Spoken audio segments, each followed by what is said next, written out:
जय शनिदेव। शनिदेव को ग्रहों का राजा कहा जाता है। भगवान भोलेनाथ ने इन्हें न्याय के देवता की उपाधि दी है। शनिदेव को बहुत जल्दी क्रोध आता है। इसी क्रोध की वजह से पिता सूर्य से इनकी नाराजगी बनी रहती है। इनके क्रोध से सभी बचने की कोशिश करते हैं, वरना व्यक्ति पर मुसीबतों का पहाड़ टूट पड़ता है। इन्हें प्रसन्न करने के लिए शनिवार व्रत रखा जाता है। शनिदेव व्रत कथा। एक बार सभी 9 ग्रहों सूर्य, चंद्र, मंगल, बुध, बृहस्पति, शुक्र, शनि, राहु और केतु में बहस हो गई, कौन सबसे बड़ा है। आपस में लड़ने के बाद सभी देवराज इंद्र के पास पहुंच गए।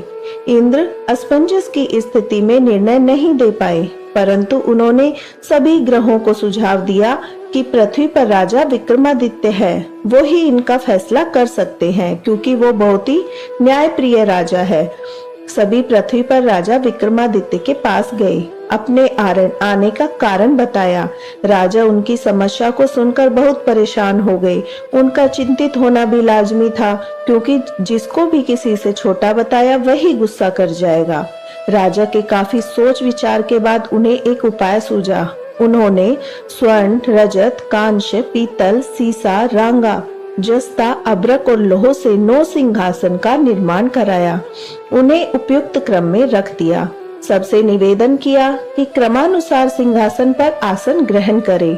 शर्त रखी गई कि जो सबसे अंतिम में सिंहासन पर आसन ग्रहण करेगा वही सबसे छोटा माना जाएगा, जिसकी वजह से शनिदेव सबसे बाद में आसन प्राप्त कर सके और सबसे छोटे कहलाए।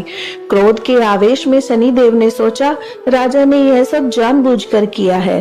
कुपित होकर राजा से कहा, राजा तू मुझे नहीं जानता।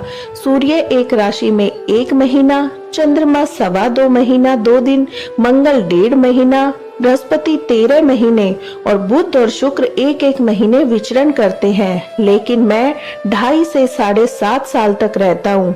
मैंने बड़े बड़े का विनाश किया है। श्री राम की 7.5 आने पर उन्हें जंगल जंगल भटकना पड़ा और रावण की आने पर लंका को बंदरों की सेना से परास्त होना पड़ा। क्रोधित शनिदेव ने राजा से कहा, अब आपको सावधान रहने की जरूरत है। इतना कहकर शनिदेव कुपित अवस्था में वहां से चले गए। समय गुजरता गया। काल चक्र का पहिया घूमते हुए राजा की 7.5 आ ही गई।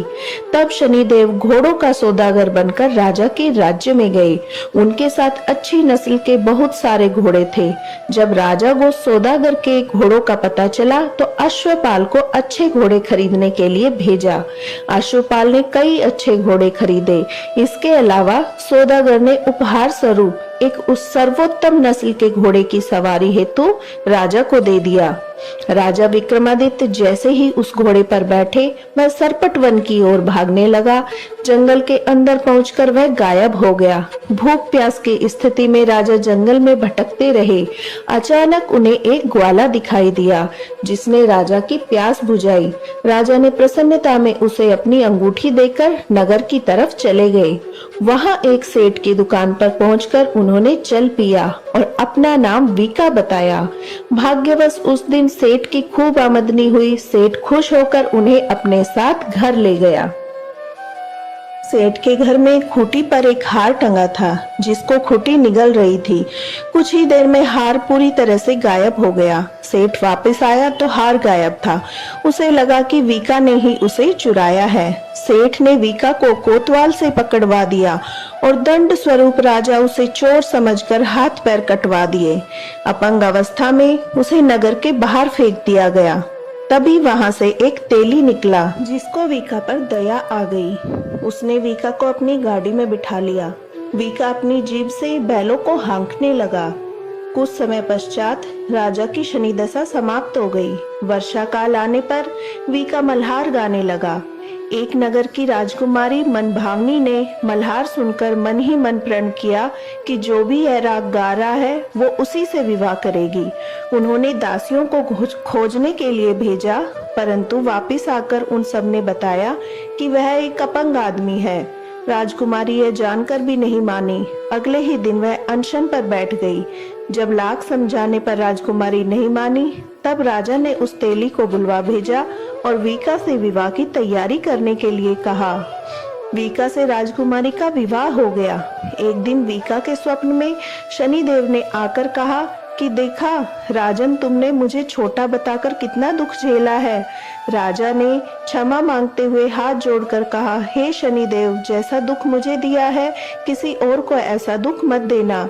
शनिदेव इस विनती को मान गए और कहा कि मेरे व्रत और कथा से तुम्हारे सारे कष्ट दूर हो जाएंगे। जो भी नित्य मेरा ध्यान करेगा, चींटियों को आटा डालेगा, उनकी मनोकामना पूर्ण हो जाएगी। शनिदेव ने राजा को हाथ पैर भी वापस दिए। दूसरे दिन जब सुबह राजकुमारी की आंखें खुली तो वह आश्चर्यचकित हो गई।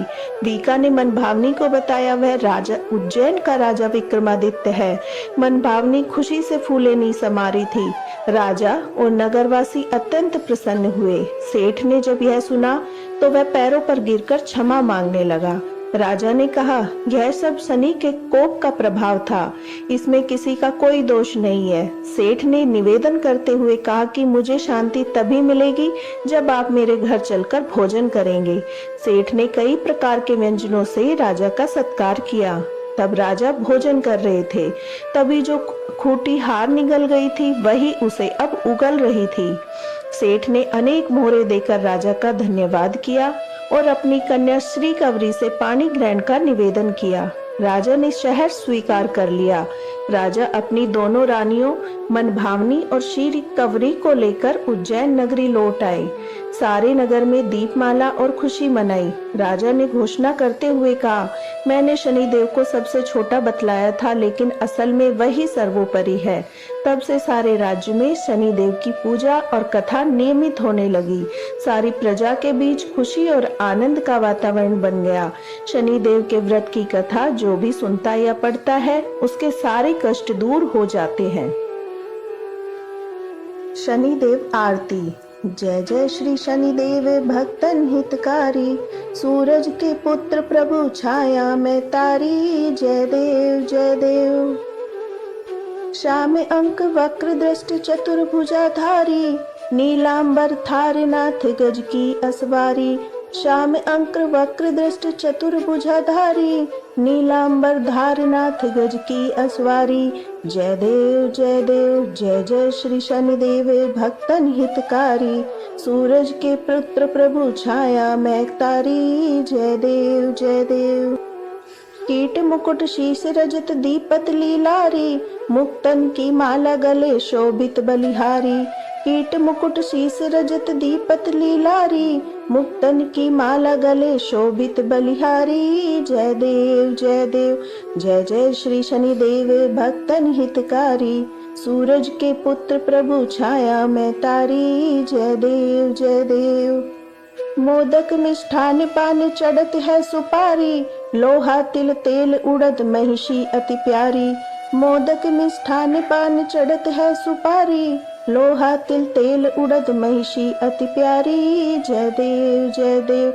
जय जय श्री शनिदेव भक्तन हितकारी, सूरज के पुत्र प्रभु छाया में तारी। जय देव जय देव।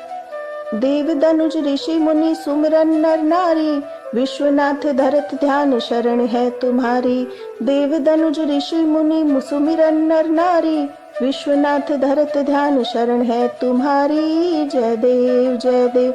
जय जय श्री शनिदेव भक्तन हितकारी, सूरज के पुत्र प्रभु छाया में तारी। जय देव जय देव। बोलिए शनिदेव महाराज की जय। हनुमान जी की जय।